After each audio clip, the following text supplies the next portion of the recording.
육상 풍력 발전의 경우 신재생 에너지 원임에도 산지에 만들어지다 보니 오히려 자연을 파괴하는 것 아니냐 이런 비판에 시달려왔습니다. 그런데 육상 풍력 발전 단지 주변 지역의 생태적 가치가 오히려 단지 조성 이전보다 올라갔다는 연구 결과가 있습니다. 김주영 기자가 직접 풍력 발전 단지를 찾아가 봤습니다.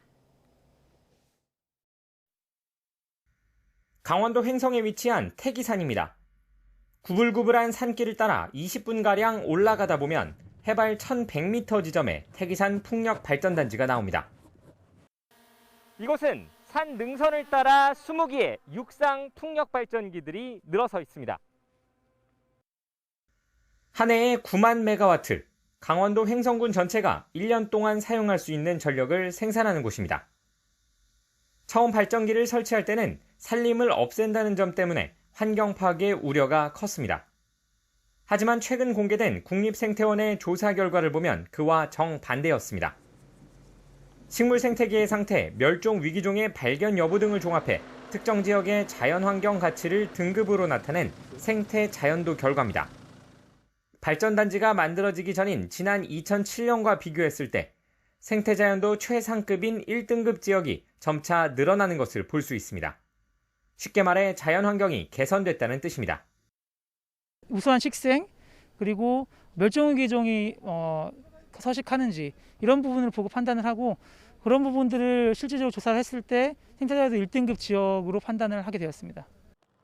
사실 세계적인 신재생에너지 확대 추세에 발맞춰 국내에서도 육상 풍력 발전에 대한 관심은 높아졌지만 발전 소음과 저주파 피해, 환경 파괴 등에 대한 우려도 만만치 않습니다.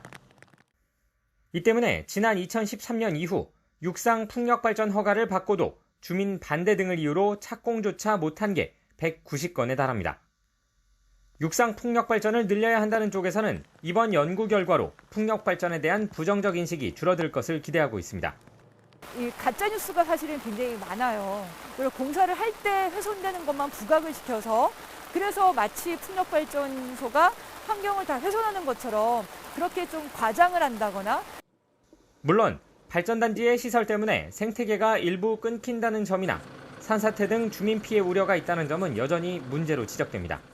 주민들은 일방적으로 생태 환경에도 못 미치는 대우를 받고 있다는 게 주민들의 불만이거든요. 생태 자연도만 중요한 게 아니고 주민의 행복 추구권도 중요하기 때문에 일단 환경부는 태기산 단지의 생태 자연도가 올라간 이유와 함께 다른 육상 풍력 발전 지역에 대한 조사도 나선다는 방침입니다.